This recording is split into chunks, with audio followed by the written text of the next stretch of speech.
Komið sæl aftur, við höfum fengið til okkar góða gesti, Sunnu Valgerðardóttur og Grétar Eyþórsson, til þess að segja okkur svolítið hvað kosningabaráttan hefur snúist.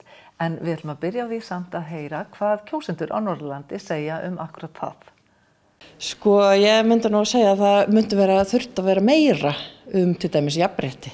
Eins og við hérna á Hólum erum núna og hafa hérna jafnréttisdagur eins og háskólana á Íslandi eru með. Og það of lítið það, bæði jafnrétti kynja og bara svona þessu mismunar sem í gangi í samfélagi. Það eru Evrópumál, að Ísland verði aðili að Evrópusambandinu. Svo hafa heilbrigðismálin vissulega verið í forgrunni, ég viðurkenni það. Það eru flugsamgangurnar fyrst og fremst, að það þarf að gera eitthvað í því að flug verði raunverulegur valkostur í samgöngum. Það er rafmagn, að sé aðgengi að 3 fasa rafmagni, þannig að það standi ekki atvinnulífi fyrir þrifum á landsbyggðinni. Það er netsamband, að það sé gott og standi ekki atvinnulífinu fyrir þrifum. Það eru svona hluti af þessum stórum málum, en svo það líka náttúrulega að heilbrigðisþjónustan, að hún sé öflug. Hvað finnst þér vera stærsta kosningamálið? Hérna á okkar svæði held ég að þetta snúist nú samgöngur töluvert, heilbrigðismálin, öldrunarþjónustuna. Og rafmagnsmál líka, Eyjafjörður orðin tæpur í rafmagni, það vantar lagnir inn á Eyjafjörð og línulagnir og þar eru vandamál og hamlar atvinnuuppbyggingu. Ég held að ég segi nú eins og flestir sjálfsagt segja að það eru heilbrigðismálin. Það er svona, annars finnst mér þau nú kannski, ég held að ef ég fer rétt með það hefur nú kannski aldrei verið sett annað eins fé í heilbrigðismálin eins og núna. En það þarf að bæta þetta allt saman, það alveg ljóst. Og mér finnst það að dregið úr þjónustu á landsbyggðinni í sambandi við heilbrigðismálin. Ég held að það sé að jafna lífsgæðin í samfélaginu og kannski sérstaklega að heilbrigðiskerfið verði tekið í gegn og menntamálin. Það sé það sem skiptir mestu máli. Mér finnst það eiginlega bara allt núna, heilbrigðiskerfið, menntamálakerfið, mikið lín og svo þetta kynbundinn launamun finnst mér líka mjög mikilvægt. Grétar og Sunna, verið velkomin. Hvað segið þið þessu? Hvað finnst ykkur kosningarnar snúast að þessu sinni? Já, ég var að byrja. Stóru málin náttúrulega eru heilbrigðiskerfið. Og við heyrum það alveg að það er það sem að fólk með í huga. Hins vegar eru allir flokkar með það efst eða minnst kosti ofarlega hjá sér. Þannig að það nú kannski ekki mikið tekist á endurreisn heilbrigðiskerfisins í þessari kosningabaráttu. Þannig að það er svona, þetta stóra mál er ekki kannski tilefni til mikill átaka í þessari baráttu. Og svo þetta að nefna líka þetta kjör aldrar og öryrkja og það eru allir sammála það líka. Já, eru allir sammála útfærslun á því, hvernig á að gera þessu hluti? Það hefur nú ekki farið kannski mjög hátt svona hvernig menn hafa vilja útfæra það. Svo má nefna náttúrulega endurskoðun stjórnarskrárinnar og þar erum við komnir á mál sem að kannski menn greinir á. Já, hvað segir þú, Sunna? Já, ég held að þetta sé alveg rétt, eins og við sáum þarna þá greinilega og eðlilega áherslur kjósenda og allra flokka á innan gæsalappa endurreisn heilbrigðiskerfisins, að bjarga háskólunum, bæta kjör aldraðra og öryrkja, svo finnst mér það líka vera áhugavert að það alltaf verið að setja aldraða og öryrkja í einn og sama flokkin, eins og það sé sami hópurinn sem man bara alls ekki. Og það eru allir flokkar sem gera það og það eins og Grétar segir þá þessi stóra lína, ég menn allir flokkarnir eru sammála það að það þurfi að bæta í og gera betur, hins vegar greinir á aðferðirnar og það líka mjög áhugavert í þessari kosningabaráttu þó hún hafi verið stutt og snörp hversu sammála allir eru og það kannski ekki, það búið að slengja fram mjög stórum loforðum, allir flokkar hafa gert það, sem að verður mjög áhugavert að sjá hvernig þeir ætli sér að standa svo við. En eins og til dæmis í þessu kjördæmi hérna norðausturkjördæmi þá það greinilegt að það eru samgöngumálin, það uppbygging innviða eins og orðið einn aðalfrasinn í allri kosningabaráttunni. Það þessi blessuð innviðir sem eru einhvern veginn svona nýju heimilin í landinu. Já. En hvað með landsbyggðirnar? Einhvern framboð sem hefur svona að ykkar mati snúið sér fyrst og fremst að því að ræðum þær? Já, það náttúrulega kemur með hjá öllum flokkum því að þeir eru auðvitað með framboð á landsbyggðinni og það er auðvitað eðlilegt að frambjóðendur í landsbyggða kjördæmunum leggi áherslu á þau mál sem eru sértæk eins og þessi innviðamál og samgöngumál og þetta hefur náttúrulega oft verið ofarlega hjá framsóknarmönnum en það eru þingmenn þeirra á landsbyggðinni margir. Einhvern veginn minnst línurnar á milli landsbyggðar og höfuðborgarinnar óskýrari í þessum kosningum heldur en í þeim kosningum sem hafa verið undanfarið.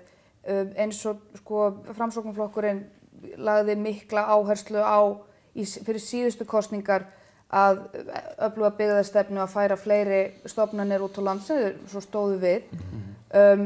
Ég ekki að sjá það í þessari kosningabaráttu aftur, hún stutt, hún á skrýtnum tíma, þannig að það allt svo litið óvenjulegt, það þarf einhvern veginn að horfa meira heildstætt yfir og ég meina það eru allir flokkar sem ætla að bæta vegakerfið, bæta samgöngur, bæta internetið, koma þriggja fasa rafmagn út allt, heilbrigðisþjónustu út á landsbyggðinni. Menn og konur eru út allt núna í litlum plássum á fundum og Við lítum aðeins á skoðanakannanir og hvernig þetta lítur út. Nú hafa verið svolítið mikla sveiflur á könnunum og það svolítið kannski erfitt að ráða í þetta. Eru þið sammála því? Ég held að megin línurnar hafa legið fyrir í þó nokkurn tíma. Það að segja svona stóru línurnar. Sjálfstæðisflokkurinn hefur verið og mun af öllum líkindum verða stærsti flokkurinn. Og Píratar næstæstir og Vinstri græn koma þar á eftir. Það spurning hversu langt á eftir það verður. Svo hafa hinir fjórir verið lengi vel í napp. Nú aðeins að verða svona tvískipting þar Björt framtíð og Samfylkingin að verða aðeins eftir. En Framsóknarflokkurinn og Viðreisn einhvern veginn að svona límast við 10% strikið eitthvað svoleiðis. Þetta svona heildarmyndin. Ég held að ég nú ekki viss að hún breytist mikið. Ég held mér finnst þetta áhugavert með Bjarta framtíð vegna þess að þau náðu að klóra sig upp í 8%, 9% í einhverjum könnunum eða hefur verið þarna bara við 5% markið. En svo eftir að þessar Lækjarbrekkustjórnar viðræður hófust með vinstri flokkunum, þá fjallu þau niður í skoðanakönnunum. Vegna þess að Bjart framtíð hefur verið að líma sig við miðjuna og hefur verið svona að sveiflast til og frá, ekki svo Píratar sem eru einhvern veginn annað dæmi en leið að þau fóru að líma sig við vinstri flokkana, þá mistuðu fylgi. Hvert það fór veit ég ekki, kannski bara yfir til Sjálfstæðisflokksins eða Viðreisnar. En það sem mig grunar, ég meina það eru þessar kannanir sem sýna svo Greta bendir á að Sjálfstæðisflokkurinn stærstur, síðan koma Píratar, síðan kemur VG, síðan kemur Framsókn, Björt framtíð og Samfylking.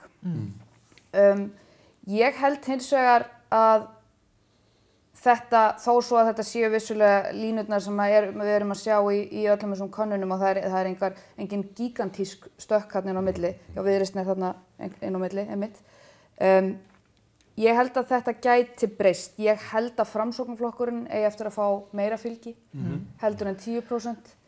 Ég ekki viss að Vinstri græn nái að halda sér eins ofarlega og þau eru að mælast í könnunum. Ég hef ekki hugmynd hvað verður Samfylkinguna.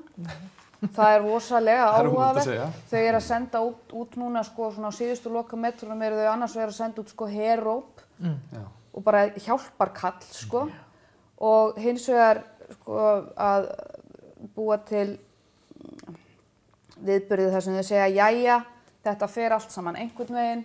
En þetta náttúrulega stórmerkilegt að þetta bákn sem Samfylkingin var sé bara einfaldlega þurrkast út af þingi og það veit enginn af hverju. Það má kannski velta því fyrir sér að þeirra flokkur sem var fyrir alls ekki löngu með 30% og í forystu í ríkisstjórn að mælast núna nokkrum sinnum nálægt 5% strikinu.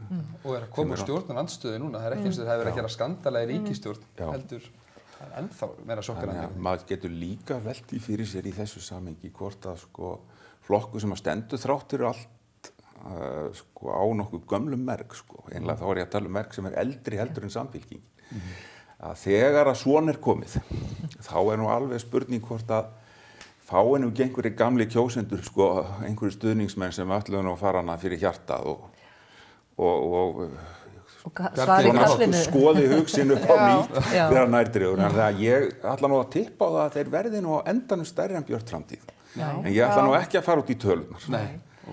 Þannig að ríkisstjórnin, hvernig sjáu þið hana fyrir ykkur? Það rosalega erfitt að segja vegna þess að Lækjarbrekkurstjórnin, sem sagt Vinstri græn, Píratar, Björt framtíð og Samfylking, hún samkvæmt skoðanakönnunum nær ekki meiri hluta.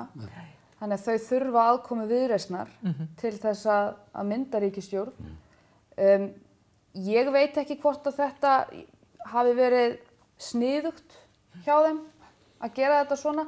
Ég veit heldur ekkert hvort þetta hafi ekki verið sniðugt. Kannski finnst mann þetta bara svona skrítið vegna þess að þetta er svo óvenjulegt En maður velti fyrir sér hverju þetta skilar til kjósenda. Vissulega þá og það hefur legið fyrir í marga mánuði að stjórnarandstöðuflokkarnir eins og Vinstri græn og Píratar og Samfylking hafa útilokað samstarf með Sjálfstæðisflokknum. En það hefur Björt framtíð eins og það er ekki gert. Nei, en hann virðist bara stækka á því að vera útilokað. Já, hann virðist að græða á allra þessari þróun. Vilt þú að lokum giska á hvernig næsta ríkisstjórn samansett? Sjáðu minnihlutastjórn kannski? Þetta er náttúrulega mjög erfitt að segja.